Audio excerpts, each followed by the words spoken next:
Bonjour les amis, soyez les bienvenus encore une fois sur ma chaîne YouTube. Aujourd'hui, je voudrais vous parler du City Scoot. Eh oui, City Scoot ne fait plus partie de ce monde, n'est plus parmi nous.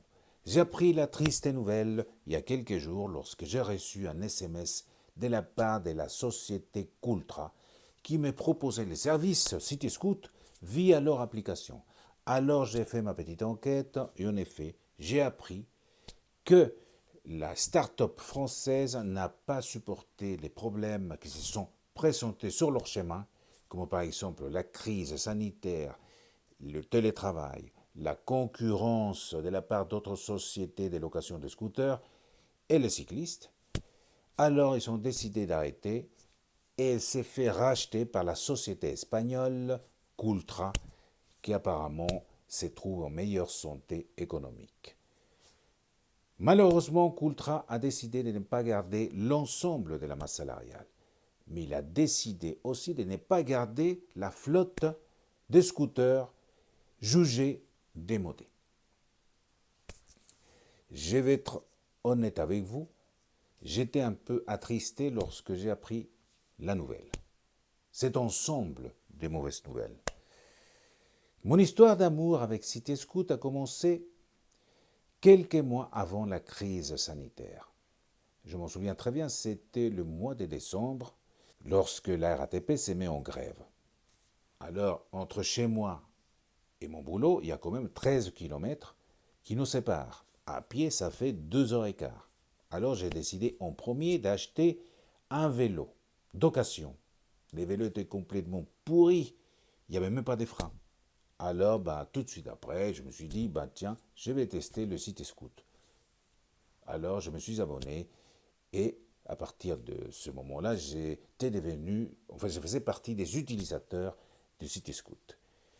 Mon abonnement était court, mais intense, étant donné que j'utilisais le City Scoot pendant 2 semaines. Au début, c'était chouette parce que j'ai trouvé, et sans problème, le City Scoot autour de chez moi, les batteries très bien chargées, donc j'arrivais à mon travail sans encombre. Le problème, c'était les soirs. Les soirs, c'était un parcours de combattants, de trouver un City Scoot avec une autonomie nécessaire pour me rendre chez moi. Plus d'une fois, j'ai pris le risque de prendre des City Scoots avec une autonomie de 10 km, tout en sachant que j'habitais à 13 km. Bien sûr, en conséquence, j'étais obligé de m'égarer 3 km, 2 à 3 km avant destination. Mais il y avait d'autres problèmes. Aussi, il fallait rester dans la zone de City Scoot. Parce que si vous sortez de la zone de City Scoot et vous tombez en rade, alors à ce moment-là, il fallait jouer la poussette jusqu'au moment et de trouver la bonne place. À ce moment-là, l'application vous prévient, ou avait un voyant, je crois, sur le guidon, un voyant qui au début était un peu jaune et ensuite il devenait vert, au bleu. Je ne me souviens pas très bien. Une fois dans la zone City Scoot, à ce moment-là, vous pouvez la garer. Mais entre-temps, il y avait le temps qui jouait. Parce qu'à chaque minute perdue, c'était facturé. L'autre inconvénient aussi, c'était sa petite limitation de vitesse. À 45 km/h, vous n'avez pas le droit de rentrer au périphérique.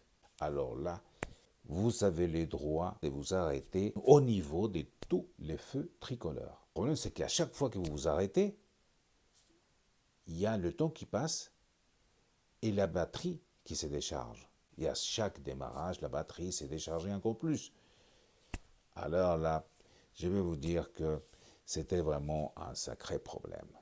Mais bon, ça faisait partie des paramètres City Scoot.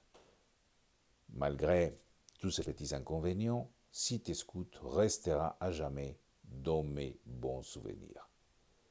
Voilà les amis, l'anecdote d'aujourd'hui. Je vous souhaite un très bon week-end et je vous dis à la prochaine. Au revoir.